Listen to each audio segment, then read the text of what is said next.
보시게 되면 엘리야에 이어서 엘리사가 이제 대언자로 이제 등장을 하게 되고요. 3장 본문은 이제 여호람이라고 하는 북이스라엘의 왕에 대한 이야기가 중점적으로 이제 기록이 되고 있습니다. 그래서 여호람을 책망하는 엘리사, 그리고 여호사밧을 고려하시는 하나님, 이스라엘 연합군의 승리, 이런 순서로 말씀을 전하도록 하겠습니다. 중심 내용은 자기 마음대로 하나님을 믿는 것은 불신앙이다 하는 내용이 되겠습니다. 엘리야의 시대가 이제 지나가고요. 이제 엘리사가 이제 등장을 하게 되었습니다. 열왕기하 이제 3장 말씀을 한번 보시게 되면요. 열왕기하 3장 2장 말씀 보시죠. 2장 말씀을 보시면 2장 9절입니다. 2장 9절 말씀을 보시면 그분께서 나를 내 앞에서 가시기 전에 내가 너를 위해 무엇을 해야 할지 구하라 하니 엘리사가 이르기를 원하건대 당신의 영의 두 몫이 내 위에 있기를 원하나이다. 지금 이제 이 엘리사가요, 자신의 스승인 이제 엘리야에게 무엇을 요청하냐면 당신의 영의 두 몫을 이제 달라고 여기 요청을 하고 있죠. 그럼 이 영의 두 몫이 과연 이제 무엇을 의미하느냐 하는 것이죠. 이 의미는 영적 후계자를 의미하고 있는 거예요. 영적 후계자. 그러니까 엘리야의 뒤를 이어서 이제 대언자의 직무를 수행할 이제 영적 후계자. 이제 그것을 영의 두 몫으로 지금 이제 엘리사가 이제 표현을 하고 있는 것이죠. 엘리야의 자리를 지금 이제 들어가는 것은 아주 위험한 일입니다. 그렇죠? 예, 지금 이제 북이스라엘은 바알의 이 숭배가 이제 지배하고 있는 그런 이제 나라였고요. 특별히 이세벨이 이제 아합의 아내죠. 이세벨이 지금 시퍼렇게 살아있는 상황이에요. 이런 상황에서 지금 이제 엘리야의 후계자가 되겠다고 하는 것은 어떻게 보면 생명을 이제 내거는 그런 것과 이제 같을 수 있습니다. 이런 상황에서 엘리사는 이 대언자의 직무를 굉장히 열정적으로 사모했다는 것을 여기서 볼 수가 있어요. 그래서 이제 자신의 스승인 이제 엘리야에게 허락을 구하는 거죠. 당신의 이 직무를 대신할 수 있도록 이렇게 좀 허락해 달라 하는 의미가 이제 되겠습니다. 그런데 이제 이 부분은 이제 엘리야가 결정할 사안이 아니었죠. 이거는 하나님의 영역이었던 거예요. 하나님의 영역이어서 지금 이제 엘리야는 좀 내가 어려운 일을 나에게 이제 부탁한다 이런 얘기를 하게 됩니다. 그래서 이 문제를 엘리야는 이제 하나님 앞으로 이제 갖다 드리는 거예요. 하나님께 맡겨 드리는 거죠. 그래서 이제 그 내용이 이제 엘리야의 승천과 엘리사의 승계로 이렇게 이루어집니다. 그래서 열왕기하 2장 11절 말씀을 보시면 그들이 여전히 가면서 이야기하는데 보라 불병거와 불말들이 나타나 그들 둘을 갈라놓음에 엘리야가 회오리 바람을 타고 하늘로 올라가더라. 이게 단순히 우리가 이제 엘리야가 이제 올라가는 장면만 우리가 주목하기 이제 쉬운데요. 이것은 이제 하나님께서 이 두 사람에게 이제 특별한 이제 내용을 이제 진행해 주시는 거죠. 그래서 이제 엘리야는 하늘로 이렇게 들림을 받게 되고 엘리사는 이제 땅에 머물게 됩니다. 그래서 엘리야는 이제 이 본인에게 주어진 이 직무가 이제 다 이제 마쳤고요. 그래서 하나님께로 옮겨지는 장면을 이제 보여주고 있습니다. 반면에 이 땅에서는 엘리야의 직무를 이제 엘리사가 이제 담당하게 되었다 하는 것을 이렇게 가시적인 이 불병거와 불말을 통해서 이렇게 보여주고 있는 그런 사건이 이제 되겠습니다. 그래서 이제 엘리사가 역사의 전면에 이제 나서게 됩니다. 그래서 지난주 우리가 살펴보았지만 엘리사가 이제 그 이 대언자의 직무를 이제 지금 이제 승계하면서 두 가지 사건이 기록되어 있는 거죠. 두 가지. 이제 물을 치유하는 사건하고 그다음에 이제 암곰 두 마리가 이제 그 나오는 그런 사건 두 가지를 이제 기록하고 있습니다. 그래서 첫 번째 사건을 통해서는 이제 여리고의 물을 이제 그 치유하는 장면인데요. 여리고의 물이 문제가 있었던 거죠. 예. 근데 이 물을 이제 먹으면 열매를 맺지 못하는 열매를 식물도 열매를 맺지 못하고 가축이나 사람도 태의 열매를 이제 맺지 못하게 됩니다. 그래서 이 문제를 이제 예전 같으면 누구에게 가져갔어요?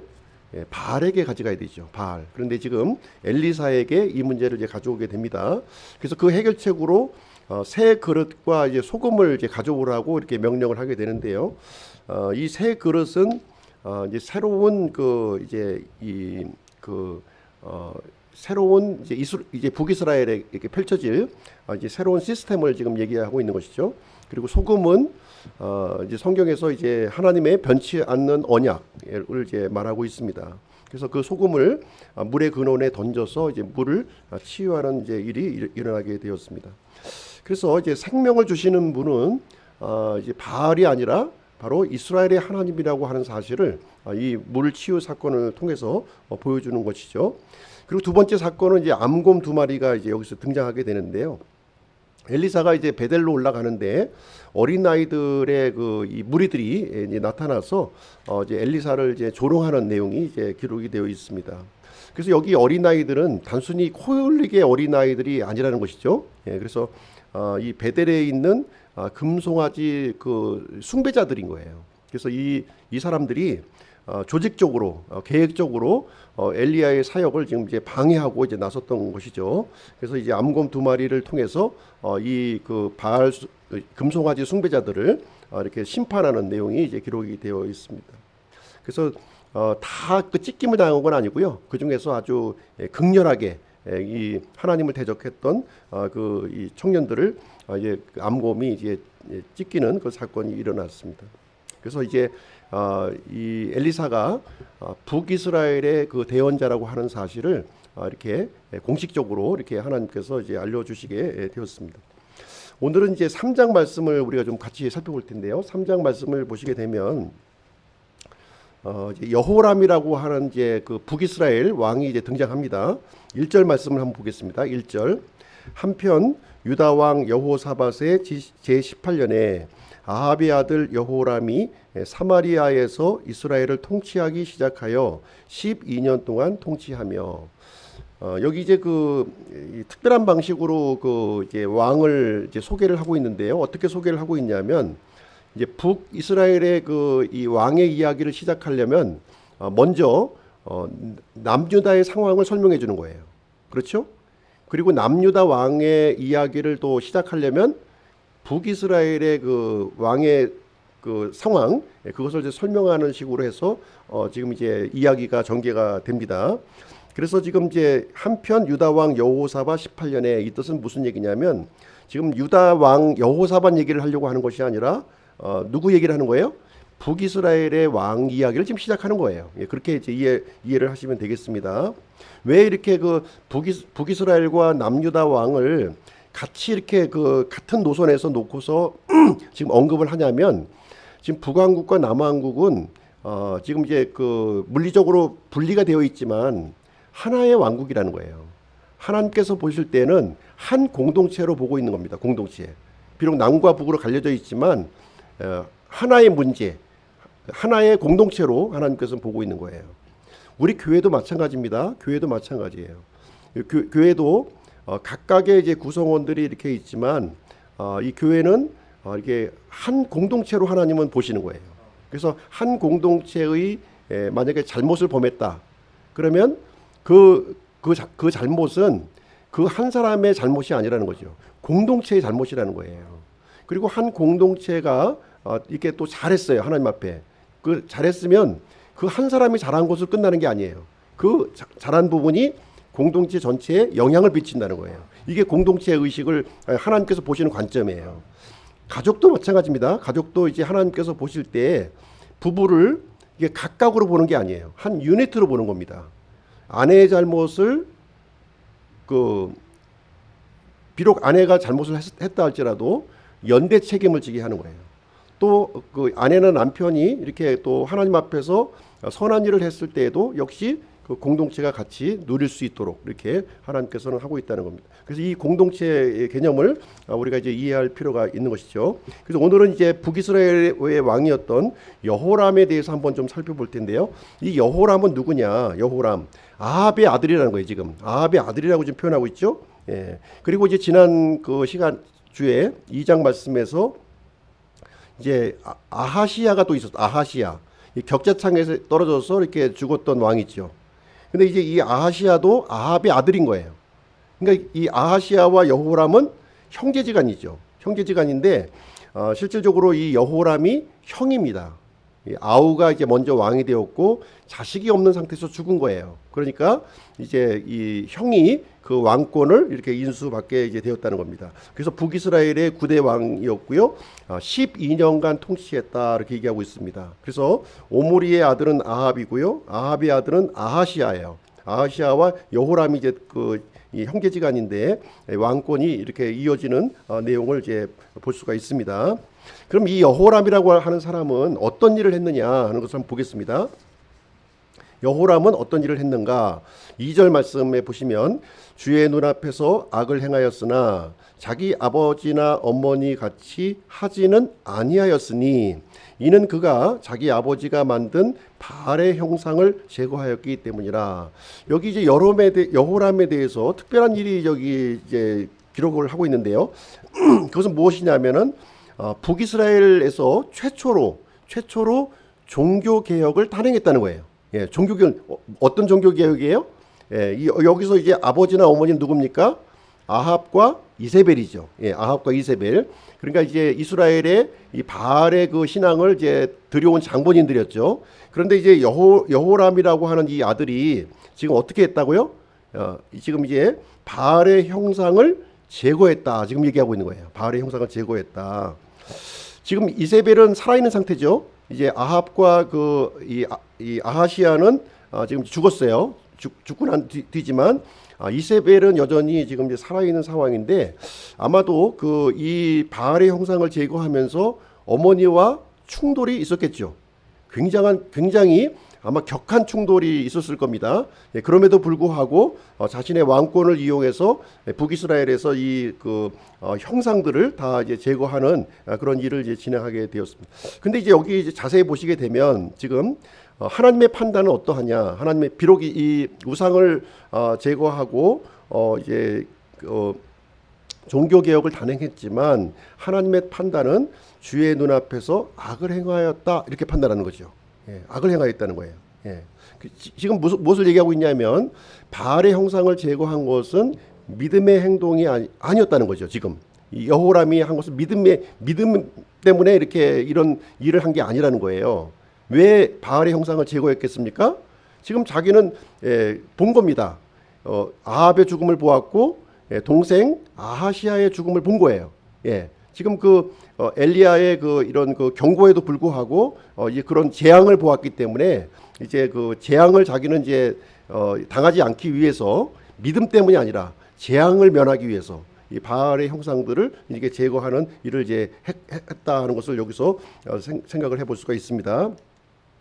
3절 말씀에 이제 구체적으로 이제 하나님께서 이제 이 악한 것으로 이제 판단하는 이유가 여기 기록이 되어 있습니다. 3절 그럼에도 불구하고 그가 이스라엘을 죄짓게 한 느밧의 아들 여로보암의 죄들에 굳게 붙어 거기서 떠나지 아니하였더라.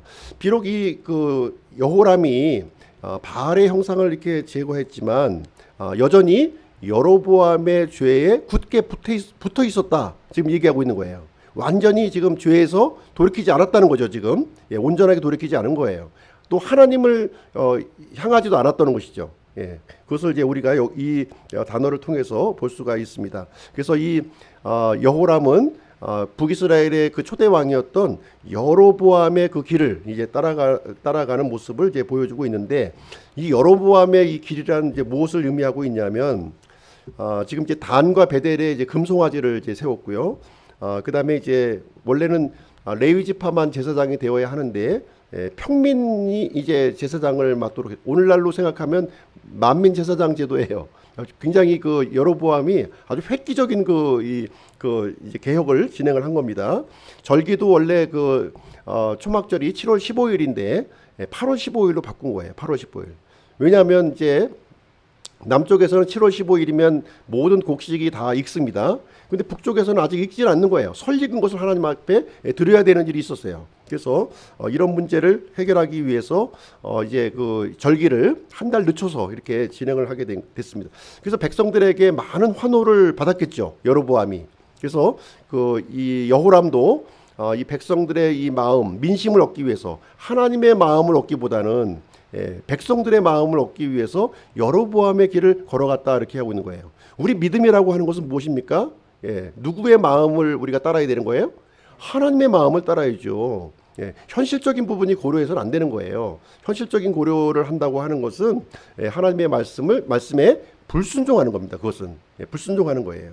그래서 이 여호람은 하나님의 마음을 얻으려고 하지 않고 백성들의 마음을 얻으려고 했고, 하나님의 방식과 하나님의 뜻을 따르기보다는 자신의 주관과 판단을 따라서 하는 그런 이 형식적인 믿음을 가지고 있는 사람이었다 하는 것을 여기서 이제 알 수가 있습니다. 이 여호람 왕 때 이제 어떤 일이 일어났는지 또 이제 기록을 하고 있는데요. 5절 말씀에 보시게 되면, 아합이 죽은 뒤에 모압 왕이 이스라엘을 배신하였더라. 모압이라고 하는 이제 민족이 있었죠. 이스라엘 주변에 모압이 있었는데, 이 모압은 이제 다윗 왕 때부터 이스라엘의 속국이었어요. 이스라엘의 속국으로 계속 지내왔습니다. 그리고 이제 아합 때에도 이제 이 이스라엘의 속국으로서 이렇게 계속 있었는데, 이제 아합이 죽고 또 그 아들 아하시아도 죽고 이렇게 하다 보니까 이 왕권과 이 국력이 점점 이렇게 이제 허물어지게 되었던 것이죠. 그 틈을 타서 지금 이제 모압이 지금 이제 배반을 하고 반역을 일으키는 내용이 이제 여기서 기록이 되어 있는 것입니다. 그래서 이제 해마다 이스라엘의 조공을 바쳤던 거예요. 조공을 바쳤는데 얼마큼을 바쳤냐면 어린 양 10만 마리, 그리고 순양 10만 마리, 엄청난 양이죠. 굉장히 많은 양. 그것뿐만 아니라 양털까지 이렇게 해마다 바쳤던 거예요. 아마 북이스라엘에 굉장한 경제적인 도움이 아마 이제 됐을 겁니다. 그런데 이것을 끌어버린 거죠. 이 메사라고 하는 이 모압 왕이 지금 이제 이거를 더 이상 우리는 이스라엘에 우리는 바치지 않겠다, 이렇게 선포를 한 거예요. 그러다 보니까 이것이 이제 전쟁의 빌미가 이렇게 하게 되었습니다. 그래서 이 여호람은 이제 이 모압 왕에게 본때를 한번 보여줘야 되겠다. 이번 기회에 완전히 본때를 한번 보여주자. 그래서 모압 정벌에 이렇게 나서게 됩니다. 그래서 이제 계획을 세우는데요. 어떤 계획을 세우게 되냐면 여호람의 계획을 한번 보도록 하겠습니다. 6절 말씀인데요. 바로 그때 여호람 왕이 사마리아에서 나가 온 이스라엘의 수를 세고, 사마리아는 북이스라엘의 수도였죠. 그래서 이제 여호람 왕이 이제 이 모압 정벌을 진행하면서 제일 먼저 했던 게 뭐예요? 군사들의 숫자를 헤아린 거예요.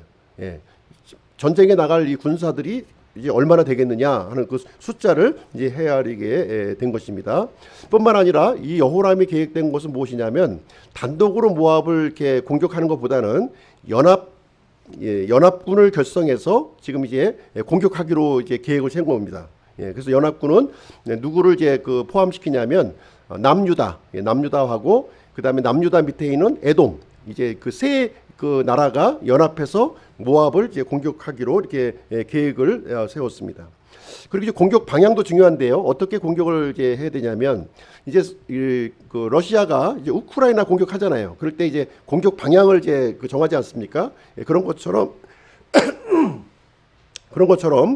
지금 이제 모압의 어느 부분을 이제 취약한 부분을 공략을 하기로 이제 결정했는데, 이 북쪽보다는 남쪽을 공격하기로 한 거예요. 후방 쪽을 이렇게 거꾸로 공격을 하기로 했습니다. 근데 이런 일을 진행하려면 하나님께 물어야 됩니까? 안 물어야 됩니까? 당연히 기도해야죠. 이런 중요한 일을 할 때는 하나님께 기도하고, 그렇죠? 하나님의 뜻이 과연 어디에 있는가? 이것을 당연히 여쭤봐야 되는 겁니다. 근데 이 여호람은 하나님께 묻지 않았다는 거예요. 자기 독단적으로 그냥 결정해버린 거예요. 그리고 또 승리를 장담한 거죠. 이렇게 하면은 진짜 이 완전히 내가 모압을 이제 완전히 이제 전멸시킬 수 있다 이렇게 생각을 한 거예요. 그래서 여호람의 이제 계략을 보시게 되면 이렇게 이제 지금 이제 그 자주색으로 지도에 자주색으로 나와 있는 부분이 북이스라엘이에요. 북이스라엘이고 그 녹색 부분이 이제 남유다가 됩니다. 그리고 이제 그 사해가 있죠. 사해가 있는데 사해 우측편에 있는 그 지역이 모압 땅이에요. 모압 땅. 그 밑이 에돔이고 그다음에 그 북이스라엘의 그 위편 그쪽이 아람이라고 되어 있는데요. 시리아입니다. 그러니까 이제 아합 왕 때 이렇게 전쟁을 치렀던 나라죠. 시리아가 있는 거예요.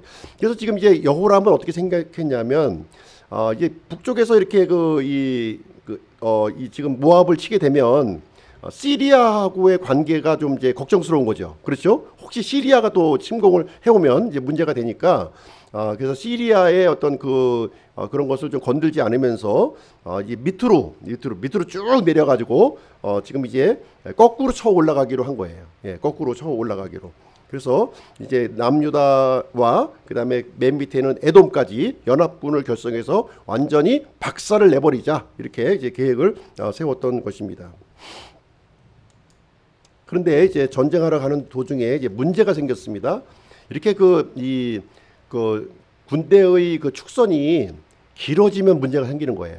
길어지면 이 보급 부대가 뒤따라야 되잖아요. 보급 부대 뒤따라야 되는데 굉장히 이게 길어지면 길어질수록 굉장히 취약해지는 거죠. 지금 9절 말씀을 한번 보시겠습니다. 9절 이렇게 이스라엘 왕이 유다 왕과 에돔 왕과 함께 갔는데 그들이 이레길 여정을 돌아서 가다가 군대와 그들을 따라가는 가축을 위한 물이 없었으므로 물이 떨어져 버린 거예요. 물이. 사실 이제 이스라엘의 남쪽 그 에돔이 있는 그 지역은 굉장히 그 메마른 그런 땅입니다. 메마른 땅이에요. 그리고 지금 이제 이 시점을 이제 가만히 보면은 이제 건기인 거예요. 그러니까 이스라엘은 이제 어떻게 되냐면 겨울철이 우기고요. 여름철이 건기인 거예요. 지금 이제 그 여름철에 지금 전쟁이 지금 진행되고 있는 거죠. 당연히 이제 이 건기가 되니까 하천들이 다 말라버리는 상태가 된 거예요. 그래서 지금 이제 7일 여정으로 지금 이제 이제 군사들을 대군을 이끌고 내려가는데 물이 이제 떨어지게 된 거예요. 물이 떨어지는 그런 상황이 이제 이루어지게 되었습니다. 그래서 이것은 이제 하나님의 이 주권을 이 배제한 결과가 여기서 이제 나타나고 있는 현상이 이제 되겠죠. 이런 상황에서 이제 물이 없어서 이제 다 죽게 된 상황이 된 거예요. 지금 모압을 공격하기도 전에 그렇죠? 그렇게 됐을 때 지금 이제 그 북이스라엘의 왕인 여호람의 태도, 그다음에 남유다 왕국의 그 여호사밧이 왕이었죠. 여호사밧은 어떠한 태도를 보이고 있느냐 한번 보겠습니다. 이 두 왕의 그 태도가 여기 나오는데요. 이런 위기의 상황에 직면했을 때 어떤 태도를 이제 보이는지 한번 보겠습니다. 여호람의 태도를 한번 볼게요. 여호람. 10절 말씀을 보시게 되면 슬프도다 주께서 이 세 왕을 모압의 손에 넘겨주려고 함께 부르셨도다. 지금 이제 이 여호람은요. 자기가 모든 걸 다 결정했죠. 하나님 앞에 묻지도 않고 결정해버린 거예요. 지금 위기에 직면하니까 뭐라고 그럽니까? 모든 책임을 하나님께 전가하고 있는 거예요. 지금 하나님 때문에 지금 우리가 다 죽게 되었다 이렇게 절망과 탄식을 이제 보여주고 있고요. 반면에 여호사밧은 어떤 태도를 보이고 있느냐? 11절 말씀해 보시게 되면 우리가 대언자를 통해 주께 여쭈려고 하는데 여기에 주의 대언자가 있지 아니하냐. 그래서 이 남유다의 여호사밧 왕은요, 이 여호람과 이제 다른 태도를 보이는 거죠. 비록 위기에 직면했지만 이 위기의 상황에서 누구를 찾았어요? 하나님을 찾은 거예요. 하나님의 대원자를 찾은 겁니다. 이 상황을 가지고 이렇게 원망하고 불평하고 이렇게 좌절하는 것이 아니라 하나님의 대원자를 찾는 여호사밧의 모습을 우리는 이제 볼 수가 있습니다. 그래서 이 여호사밧이 이제 그 제안을 하게 하는데요. 12절 말씀, 12절 여호사밧이 이르되 주의 말씀이 그에게 있도다 하므로 이에 이스라엘 왕과 여호사밧과 에돔 왕이 그에게 내려가니라. 그래서 엘리사가 이제 지금 이제 자신들과 함께 있다고 하는 소식을 이제 들은 거죠. 그래서 여호사밧 왕은 지금 이제 세 왕을 지금 이제 두 명의 왕이죠. 두 명의 왕을 이게 설득해서 지금 이제 엘리사에게로 한번 찾아가 보자 하는 이런 제안을 해주게 됩니다. 그래서 이렇게 우리가 인생의 여러 가지 문제와 이런 그 일들을 만나지 않습니까? 그럴 때마다 어떻게 해야 돼요? 내가 열심히 고민해 가지고 이제 연구해서 이렇게 결정해야 됩니까? 그렇게 하면 안 되는 거예요. 하나님께 여쭤봐야죠. 이것이 과연 타당한 것입니까? 하나님의 뜻이 어디에 있습니까? 하는 것을 물어보고 결정을 해야 되는 거예요.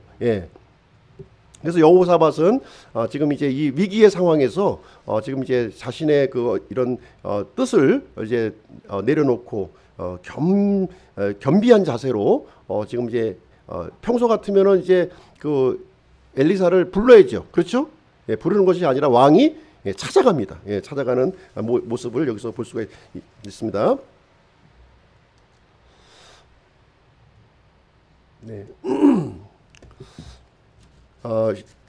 13절 말씀 보실게요. 13절 엘리사가 이스라엘 왕에게 이르되, 이스라엘 왕은 여호람이에요. 이르되 내가 당신과 무슨 상관이 있나이까? 당신 아버지의 대언자들과 당신 어머니의 대언자들에게 가소서. 그래서 이제 그 엘리사는 여호람 이제 왕을 보고서 뭐라 그럽니까? 나하고 무슨 상관이 있습니까? 지금 당신의 아버지 어머니 누구예요? 아합과 이세벨이잖아요. 그러니까 바알의 이 대언자나 지금 이제 아세라의 대언자를 찾아가지 왜 나를 찾아왔느냐? 지금 이제 이렇게 책망하는 내용이 여기에 기록이 되어 있는 거예요. 지금 모든 것을 다 저질러 놓은 게 누굽니까? 여호람이 저질러 놓은 거예요. 주도적으로. 그렇게 해놓고 이제 위기에 직면하니까 그제서야 하나님께 이제 도와달라고 지금 낯짝이 좀 있냐, 지금 이 얘기를 지금 하고 있는 거죠. 굉장히 지금 이제 그 말씀은 굉장히 아주 정제된 언어로 지금 사용하고 있지만 굉장히 이제 책망하는 그런 이제 어투인 것을 여기서 볼 수가 있습니다. 여전히 여호람은 이제 하나님께 책임을 돌리고 있는 그런 상황이 이제 되겠습니다. 근데 14절 말씀에 보니까 이렇게 기록이 되어 있어요. 내가 만일 유다 왕 여호사밧의 얼굴이 앞에 있음을 고려하지 아니하였다면, 지금 비록 이제 지금 이제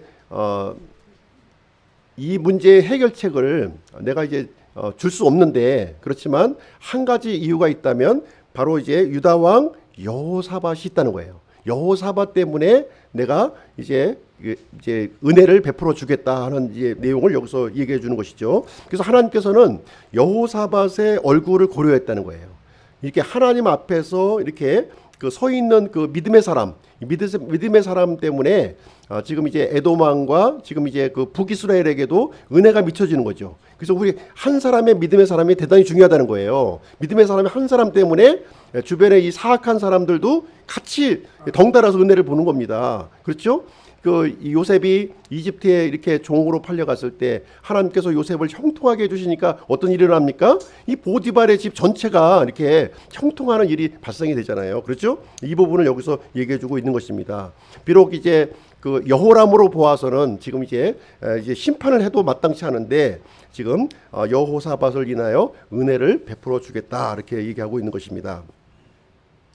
그래서 이제 우리가 보면은 이제 두 종류의 신자가 있는 거예요. 두 종류의 신자.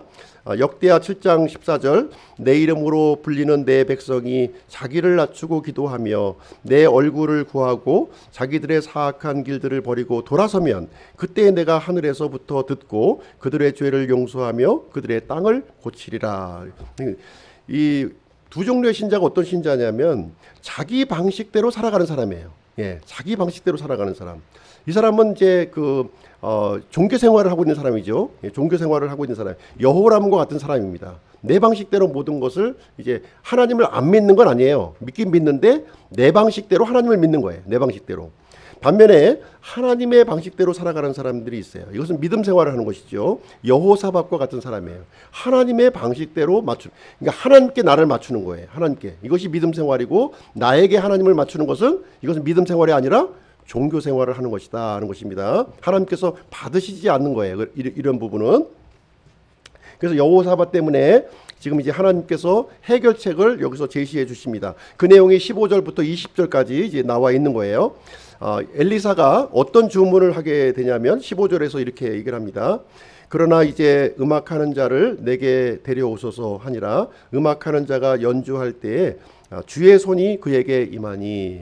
하나님의 손이 이제 연주하는 자를 데려오라는 거예요. 이게 그 악기를 연주하는 사람이겠죠. 그 사람을 이제 데려오게 해서 연주를 하게 하니까 하나님의 손이 엘리사와 지금 이제 함께 하게 됩니다. 그래서 이 모압과의 전쟁은 사람과의 전쟁이 아닌 거예요. 지금 하나님과의 전쟁으로 지금 이제 엘리사는 풀어가고 있는 거죠. 여호람은 사람과의 전쟁으로 접근한 거예요. 그렇죠? 예, 그러나 이 엘리사는 하나님과의 전쟁으로 지금 이 내용을 이제 끌고 가고 있는 내용이 이제 되겠습니다. 그래서 이제 16절에 보시게 되면 이제 어떤 말씀을 이제 하나님께서 주시냐면 도랑을 많이 파라는 거예요. 도랑. 지금 건조한 땅입니다. 메마른 땅인데 도랑을 파라는 거예요. 도랑. 예, 도랑을 이제 많이 파라는 거죠. 많이 파게 되면 하나님께서 그 도랑에 물을 가득히 채워 주시겠다는 거예요. 지금 건기잖아요. 건기. 도랑을 판다고 물이 나오지 않는데 도랑을 많이 파서 파게 되면 하나님께서 거기다가 물을 가득히 채워주시겠다 이렇게 말씀을 해주고 뿐만 아니라 모압을 넘겨주시겠다 하는 약속을 여기서 주시게 되는 것입니다. 어떻게 보면 이제 사람의 생각으로 볼 때는 이해가 안 가죠. 이해가 안 되는 그 말씀을 이제 하나님께서 주실 때가 있습니다. 예, 하나님의 눈앞에서 이 작은 일이라는 거예요. 이 물의 부족, 물이 없어진 이 위기는 사람에게 큰 문제예요. 그렇죠? 그러나 하나님께는 너무나도 작은 일이라는 거예요. 너무나도 작은 이것을 해결하는 것은 너무나 작은 일이라는 거죠. 이사야서 55장 8절 내 생각들은 너희 생각들이 아니며 내 길들은 너희 길들이 아니니라 주가 말하노라 이렇게 하고 있습니다. 이 사람의 생각으로는요, 어떻게 마른 땅에서 물이 나올 수 있겠어 하는 것입니다. 하늘에서 비를 내려줘야지 어떻게 마른 땅에서 생길 수 있느냐. 그러나 하나님의 생각은 도랑을 파면 하나님께서 그 도랑에 물을 채워주시겠다고 이렇게 말씀해 주시는 겁니다. 그래서 내 생각을 내려놓고 이 하나님의 생각을 붙들을 때 그제서야 하나님이 시작하는 거예요. 예, 내 생각을 내려놓지 않고 계속 붙들고 있으면요 하나님이 일하시질 못해요. 내 생각을 말도 안 돼도 내가 이해가 되지 않아도 경험적으로 안 돼도 확률적으로 안 되더라도 그 하나님 말씀을 붙들면 하나님이 일하기 시작한다는 거예요. 그래서 하나님은 원하시는 것은 무엇이든지 행할 수 있는 분이시다 하는 것을 여기서 이제 이 엘리사가 보여주고 있는 내용이 되겠습니다. 20절 말씀 아침에 음식 헌물을 드릴 때 보라 물이 에돔길에서 나와 그 지역이 물로 가득 찼더라 이렇게 하고 있습니다. 자, 우리가 이제 우리 믿는 사람들이 해야 될 본분이 있죠. 믿는 사람이 해야 될 본분이 뭡니까? 예, 첫째가 예배예요. 예배. 첫째가 예배입니다. 그래서 지금 아침에 음식 헌물을 드릴 때 하라고 하는 것은 하나님 앞에 예배를 드렸다는 얘기예요. 지금 하나님 앞에 예배를 드리는 순간 어떤 일이 일어났어요? 이 도랑에 물로 가득 채워지는 역사가 여기 일어났다 이렇게 얘기하고 있습니다. 그래서 우리가 그 하나님의 역사라고 하는 것이 우리가 대단한 일을 해야지 이렇게 생기는 게 아니에요. 그냥 우리가 그리스도인으로서 믿는 자로서의 그런 이 본분을 하나하나 수행하게 되면 하나님은 특별한 일을 이렇게 하나님께서 우리의 앞길을 열어주시는 분이시라고 하는 것을 여기서 보여주고 있는 거예요. 우리가 예배 자리를 귀하게 여기고 성도의 교제에 머물고 있고 기도와 찬양하고 선한 행위를 이렇게 보이는 가운데 하나님께서 예기치 않은 방법으로 우리를 이 역사를 이끌어 가신다 하는 것입니다. 이걸 공식적으로 생각하시면 안 돼요. 예배 참석하면은 하나님이 복 주셔, 기도하면은 하나님이 복 주셔, 기도와 찬양하면 복 주, 이런 식으로 접근하시면 안 됩니다. 공식이 아니에요. 하나님 앞에서의 이 그 진실된 자세를 얘기하고 있는 거예요. 이런 진실된 자세에 머물러 있으면 하나님께서 이렇게 우리의 필요들을 우리가 알지 못하는 새에 채워 주신다 하는 것을 우리에게 알려주고 있는 내용이 되겠습니다. 우리가 일상의 영성이 중요한 거예요. 어떤 특별한 일을 내가 뭐 하나님 앞에 이렇게 뭐 발휘해 가지고서 그것을 하나님이 들으셔가지고 이렇게 이루시는 그런 것이 아니라는 거예요. 네. 하나님께서 이스라엘 연합군의 승리를 여기서 주시게 됩니다. 22절 아침에 모압 족속이 일찍 일어나 해가 물에 비침으로 저편 물이 피처럼 붉게 된 것을 보고는 이 저쪽 편에 이제 모압의 군대들이 이제 이스라엘 진영을 바라보게 되니까 아니 그냥 이 피로 완전히 범벅이 되어 있는 거예요. 이스라엘 진영이. 네. 물이 있으리라고는 생각도 못했죠. 이 건기에 물이 있으리라고 생각도 못했는데 이 아침에 그 붉은 태양이 올라서고 그 에돔 땅은 땅이 붉은 땅이에요. 땅이 붉은 땅이다 보니까 아주 그냥 멀리서 볼 때는 그 핏빛으로 이제 얼룩져 있는 것으로 이제 보이게 된 거예요. 그래서 이 모압 그 사람들은 어떻게 판단을 했냐면 지금 이스라엘이 3명의 그 연합군을 형성해서 지금 이제 우리한테 쳐들어오려고 하는데 지금 자중질환이 일어났구나. 지네들이 막 싸우다가 지금 이제 완전히 이제 그 핏빛으로 완전히 지금 폐허가 됐구나. 이렇게 생각을 한 거예요. 예, 그래서 우리가 지금 당장 공격을 하면은 우리가 이제 이길 수 있다. 이제 이렇게 한 것이죠. 근데 이제 모압의 그 생각대로 흘러가지 않은 거예요. 24절 이스라엘 진영으로 가니 이스라엘 사람들이 일어나 모압 족속을 침해. 그래서 이스라엘 군대 연합군들이 지금 다 준비하고 있었던 거죠. 지금 물도 먹고 다 기력을 찾고서 지금 이제 해서 이제 이 모압의 이 군대들 다 물리치고 모압 땅을 완전히 초토화시키는 그 하나님의 말씀대로 그대로 이제 이루어지는 역사가 여기서 이루어지게 됩니다. 이것은 하나님께서 주신 승리예요. 이스라엘 연합군이 잘 싸워서 승리한 겁니까? 그렇지가 않죠. 하나님이 주신 그런 승리가 이제 되겠습니다. 근데 맨 마지막 절 한번 보시게 되면 이제 특별한 내용이 여기 기록이 되어 있어요. 맨 마지막 절 27절 말씀에 보시게 되면 그때 그가 자기를 대신해서 그가라고 하는 것은 모압 왕이에요. 모압 왕이 메사입니다. 메사인데 지금 이제 그 궁지에 몰린 거죠. 지금 이스라엘 군대의 공격을 받고 궁지에 몰려서 취한 행동이 있는데요. 그가 자기를 대신해서 통치했어야 할 자기의 맏아들을 취해 성벽 위에서 그를 번제물로 드리니 이렇게 기록이 되어 있어요. 자기 아들을 번제물로 드린 거예요. 예. 지금 아주 극단적인 행동을 여기서 취하게 된 것이죠. 차기 그 왕권을 이어받을 그 이제 맏아들을 이렇게 이제 진행하는 반인륜적인 범죄를 하게 되니까 지금 이제 모압의 그 남아 있는 군사들이 이제 아주 어떻게 표현해야 되나요? 그 모습을 보았을 때 아주 그냥 이 격분하는 일이 일어난 거예요. 완전히 격분하는 일이 일어나게 되니까 이제 이 이스라엘 군대들이 더 이상 이제 진격을 하지 못합니다. 마무리를 하지 못하는 거예요. 마무리하지 못하고 이제 철군을 결정하는 이야기로 거기서 이제 마무리가 되고 있습니다. 그래서 완전한 승리가 되지 않은 거예요. 완전한 승리를 이겼으나 하나님께 승리를 주셨으나 완전한 승리는 되지 못했다. 결론을 좀 내리도록 하겠습니다. 이 여호람의 이야기를 오늘 살펴보았는데요. 바알의 형상을 제거했지만 여로보암의 죄에서는 이제 떠나지 못했다고 하는 것이죠. 하나님께서 원하시는 것은 일정 부분의 죄에서 이렇게 떠나는 것이 아니라 완전히 떠나는 걸 원하는 거예요. 죄에서 완전히 떠나는 것을 우리에게 원하고 있다. 근데 이제 우리가 또 생각할 때는 또 어떻게 우리 믿는 사람이 죄도 안 짓고 이렇게 아주 거룩하게 살 수만 있느냐, 죄도 어쩔 수 없이 죄를 짓는 것이 아니냐 이렇게 또 생각할 수가 있는데 하나님께서 보시는 것은요, 죄를 짓고 안 짓고를 얘기하고 있는 것이 아니라 죄에 대한 태도를 보시는 거예요. 우리는 육신이 약해서 죄를 지을 수는 있어요. 그렇다고 해서 육신이 약한 것을 정당화해서는 안 된다는 거예요. 죄에 대해서 슬픔과 근심하는 마음이 우리에게 있어야 되는, 다시는 그 죄 가운데 거하지 않겠다고 하는 그런 태도가 대단히 중요한 것입니다.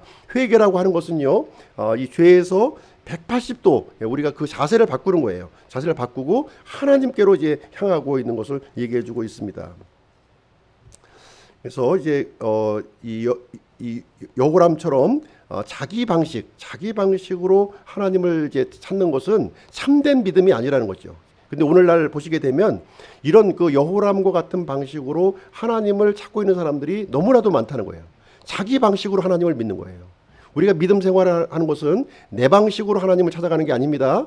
하나님의 방식으로 우리가 하나님 찾아가는 거예요. 이게 쉽지가 않아요, 사실. 이게 하루아침에 이루어지지 않습니다. 그래서 교회로 모이는 거예요. 이게 안 되기 때문에 우리가 살아있는 동안에 내 방식을 내려놓는 훈련을 해야 되는 거예요. 끊임없이 해야 됩니다. 이거 자꾸 돌아가요. 이렇게 자꾸 돌아가. 내 방식으로 좀 하나님 받아주세요 하는 얘기가 자꾸 이제 반복이 되는 거예요. 근데 우리는 그런 방식으로는 하나님이 안 받으신다는 거예요. 하나님의 방식에 내 뜻을 굴복하고 나아갈 때 하나님이 이제 받아주시는 것이다 하는 것입니다. 그것이 참된 예배라는 거예요. 그 일을 주님 앞에 가기 전에 우리가 이제 다 이루어야 될 줄로 생각을 합니다. 여호람은 위기에 직면했을 때 어떤 태도를 가졌나요? 하나님을 원망하고 불평했다는 거예요. 그렇죠? 하나님보다 사람을 더 신뢰했고요.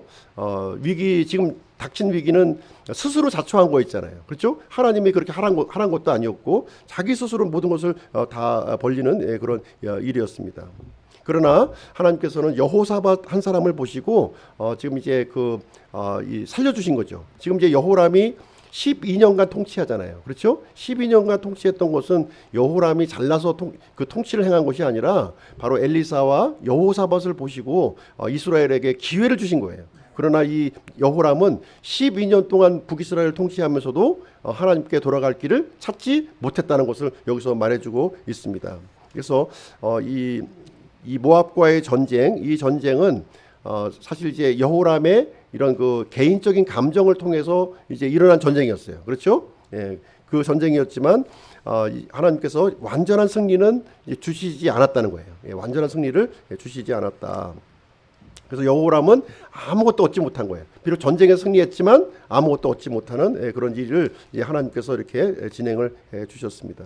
그래서 하나님의 뜻을 따라서 살아가는 사람만이 하나님의 보호와 회복을 경험할 수 있다는 것을 우리에게 가르쳐주고 있는 내용이 되겠습니다. 한 구절만 좀 읽고서요 마치도록 할게요. 시간이 좀 많이 지났지만 한 구절만 읽고 마치도록 하겠습니다. 여호람의 그 어리석음을 이제 지적하는 그 말씀이 되겠습니다. 같이 한 목소리로 한번 읽어보시겠습니다. 시작. 사람의 어리석음이 그의 길을 굽게 하고는 그의 마음이 주를 향해 안달하느니라.